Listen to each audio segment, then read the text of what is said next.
I was talking to a friend of mine, Ty and I were talking in the parking lot, hey, you're going to go eat? And I was like, oh no, it's so late, I'm just going to go back to the hotel and go to sleep. And on my way back, a friend called me and we were talking about what we talked about last night. And he asked me a question, he said, well, what about regret? Right? Because you don't have to make it past too many years until you have regret. He's like, how does that fit in to the mindset? So I said, well, here's the thing. Name me a person in the Bible that we would say is valiant. We're going to talk about some today. That didn't have regret. The whole message of the gospel is, it doesn't matter what happened yesterday. It matters what happened 2,000 years ago. Because that can change today and tomorrow. And that's the point of this whole thing. What does it mean to fight for the faith? We want to fight for the faith so that we can show eternity to our friends, to our loved ones. So that we can say, hey, there's a great verse in 1 Corinthians. Paul's writing and he goes through all these lists of like things that are, they're things that people come often to regret. They're just straight up sin. And then he says, and such were some of you. That's the power of transformation. I think one of the reasons that our churches, we have lost our influence in the world. What's the difference?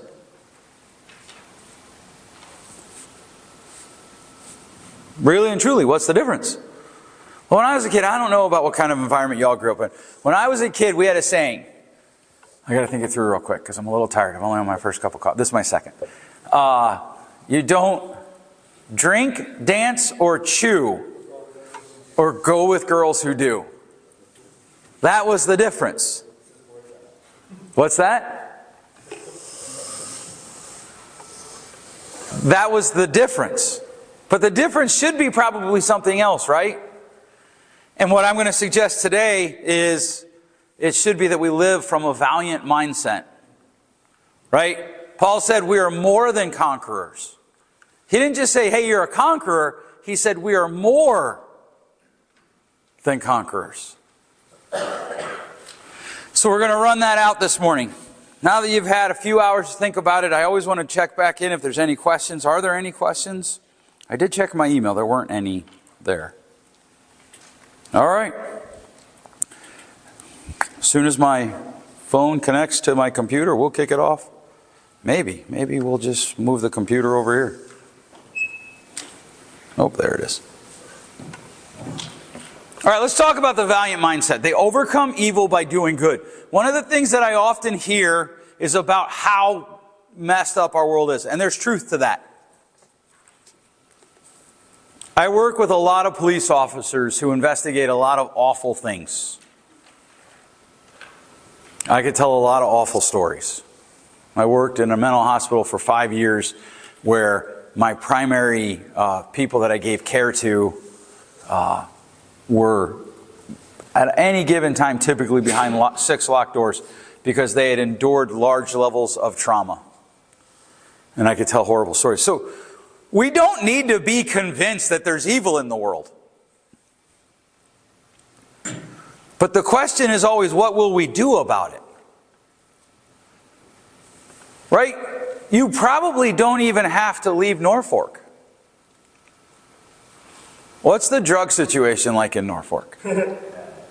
Bad? And worse than what it usually was, which was bad. Okay. My daughter just found out. I originally grew up in Pennsylvania. Little League World Series. I was born in Williamsport. I lived about an hour away from there. But that's about 2 hours from Philly, which has Kensington. My daughter just recently discovered the Zombies of Kensington documentary, which is just literally, they took video cameras, or they took camera crews and walked around the city and just showed the drug problems. Some guy in Oklahoma made the national news this morning, at least when I saw it, gets caught in a car in just his underwear. with a 13-year-old girl that he met online, an adult. We don't need to be convinced that there's evil in the world. In a room this size, it's difficult for me to believe that there isn't men in here who were sexually assaulted. Statistically speaking, it would be impossible. And I would bet a whole lot of money that there's men in this room who have been physically abused. The question is, what will we do about it? And the Bible says we will overcome it with good, by doing good. We do good. Bad grammar aside. Do the right thing. How do you make decisions? We're going to talk about that a lot this morning. Do you live adventure? Have you ever met somebody that you're like, man, I don't want to talk to him because he is just, it is so depressing. What does it mean to live adventure? I was watching a marketing video.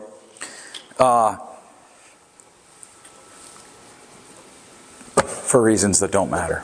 So I was watching a marketing video. A guy's trying to convince restaurants to market. And he says, you know what the number one problem with restaurants marketing is?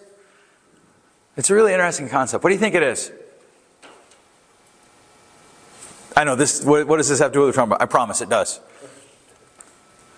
What do you think it is? What's the number one problem with restaurant marketing? What's it all about? Their food. And he said to him, he said, who wakes up and they're like, hey, I wonder what the pizza place down the joint put on their social media about the pizza they make. And then he pulls out the top 5 marketed restaurants as far as return on their investment. And he says, you know what their marketing's about?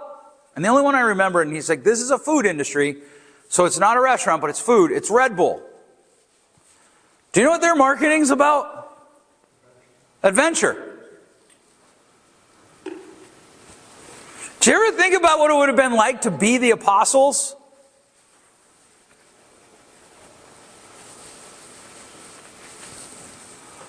What are they doing before Jesus meets them? Living their daily life. Right.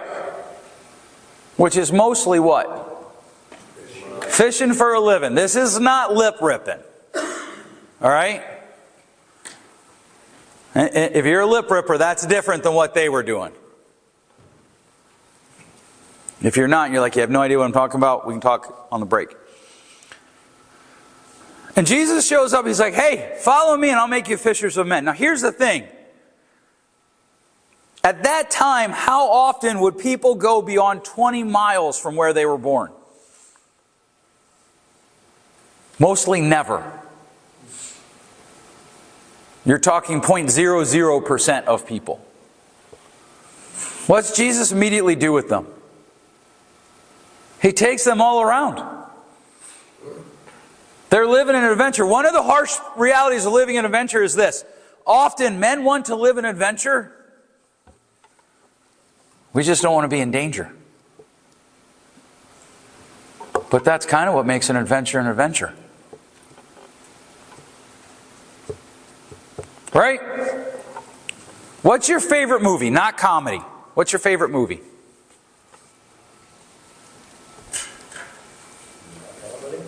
Not comedy. Top Gun's pretty good. Top Gun. Why? Because it's awesome. Because it's awesome. What makes it awesome? The adventure. The adventure. Smoking the Bandit. Smoking the Bandit. Why? Because he's old. Because he's old. But it's adventure, right? Anybody here grow up watching like Knight Rider or Airwolf? Who knew that a helicopter could solve all the world's problems, or a talking car could literally bring crime down? And poor David Hasselhoff, he's never left that time. I saw a picture of him and his wife the other day, and he's still dressed like he's Michael Knight, and it's 1986. Why do those connect? My son is reading the Percy Jackson series, and he's reading about a book a day. Why? With adventure? It's adventure. Video games. The number one selling video games, you know what they are? Say it again? Oh, no, I'm sorry. Not like the actual game. The style of game. Shooter, but free world. Right? Grand Theft Auto. It's bad adventure, but it's adventure. Call of Duty. Bad adventure, but it's adventure. Right? Even sports. If you really want to see me struggle to control my anger, call athletes warriors. Oh, they were warriors. Shut up. Nobody was shooting at them. They're entertainers. I said it, and I'm going to struggle to control my anger. But why do sports appeal? It's adventure. I pit my team against your team, and we see who wins. But what happens? Right? My son, my wife and I joke, like he has all these toys and all this stuff. He plays with hangers. Now, he has a thinking hanger. It's a hanger that he has bent out, so it's a wire hanger, and he went that, instead of being like this, he made it long, and he'll walk around, and he'll spin it around his finger, which that I kind of get. I have a thinking bat and a thinking ball and glove that I keep with me. My kids will joke, oh, Dad's thinking, because I'll hold a baseball in my hand and go through different pitch grips while I'm walking around thinking. But then he's got hangers that he plays with, and there's a whole world going on inside of his head. And the only thing I know is he's blowing up bad guys, because I can hear it. But then what happens? We get jobs, right? Now, my first job was an adventure. I was 16. No, that probably wasn't my first job. I was 12. I got a pepper farm job. But my first job that I remember, I was 16, and I was working on a ranch, and I was actually put in charge of a department. You want to have fun, go try to bring in, 300 or 400 cows that got into the wrong field at 3 in the morning. That's a ton of fun. Especially when you're 16. I don't have my driver's license. I got a 3-speed on the horseshoe column, right? We're running around the field. Then I go to college. I get a job. In fact, let's just start next week. I'll get home, I think 10 o'clock, 10:30 Sunday night. Monday morning, 7:15, I have a meeting. And that'll go till about 10, 11 o'clock. Try not to get jealous here, guys. 11 o'clock, I have a meeting with a lawyer. Anybody a lawyer in here? Oh, good, I can make lawyer jokes. I have a meeting with a lawyer because, irony of ironies, we own a house in Florida. I'm the HOA president. Anybody in here in the HOA? Okay, good. Because I have a t-shirt that says defund the HOA. That's how I feel. And somehow I ended up on the board. And so I have to have a meeting with them about some lawsuit that the HOA is being sued for before I was ever part of it. Woo! That's an adventure, right? Then hopefully I'll get lunch. And then at 1 o'clock I'm going to sit with a guy who's dying. 2 o'clock I'm going to sit with a guy who's achieved every goal in his life, can't find happiness.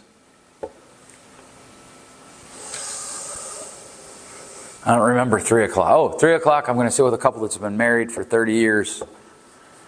But living the last 20 of them like they're divorced. 4 o'clock, I'm going to sit with a guy who's trying to find adventure, but can't, so he smokes enough weed to kill small countries. 5 o'clock, I'm going to sit with a lady going through a divorce. 6 o'clock, I don't remember who I'm going to sit with. That's bad. 7 o'clock, I'm going to sit with a lady who is divorced. 8 o'clock, I'm going to do another Zoom conference. 9 o'clock, I'm going to do my notes. 9:40, I'm going to head home. That's adventure right there, right? No. Now, some of it is. I get to cheat a little bit. I really like my job. I got to pay my mortgage. One of my bills is set up on auto pay. And for some reason it didn't pay yesterday, so I got an email from them this morning. I got to deal with that. That's adventure, right? Are you excited? That's why sports are such a big deal. Because what is adventure? It's a band of people coming together to go do something that's bigger than them. And I'm telling you, God didn't call us to live boring lives. He didn't call us to live safe lives either.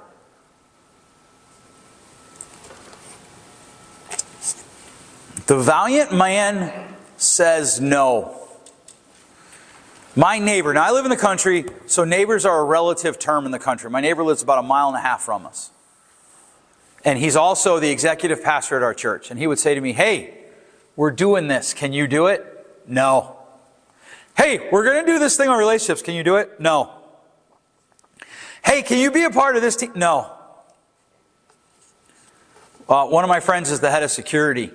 And he was like, we were doing some shooting and some just stuff. And I was teaching another friend's son how to clear a room. And he's like, hey, do you want to be on the security team? No. Hey, we're going to do this. Do you want to do it? No. Finally, one of them says to me, do you not care about what we're doing? No. Not more than I care about what's already on my plate. And I don't know what comes off in order for me to put the thing that you're asking me to put on. Jesus said no all the time. Hey, can we hang out? No. There's a guy in my church who was mad at me for years. He's like, hey, I'd like to get together with you. Why? Well, I want to start a business and I have some questions. Oh, you want free business consulting? For $175 I can meet with you. That's crazy. Why would you charge that? You got to have a gate. That's my business. Well, but I don't want to pay that. I can't pay that. Are you sure? Because I know you went to that concert last week at Van Andel Arena, and those tickets were $400 a pop.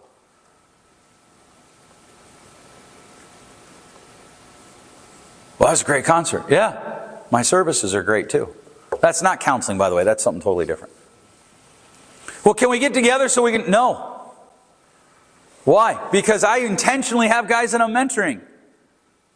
And I don't have the capacity to run this in. He might get mad at you. He did get mad at me. And I still think it was the right call. And I hope that when you leave here today, you'll have criteria for how you say yes and no. Mentors others. I cannot tell you, we could have done this whole conference on just this. The value of you being mentored by someone and you mentoring others. And it is hard to find people. The older you get, it is hard to find people to mentor you. In part because we don't know what to say no to. And they fight the fight. But not just the fight. They fight the good fight.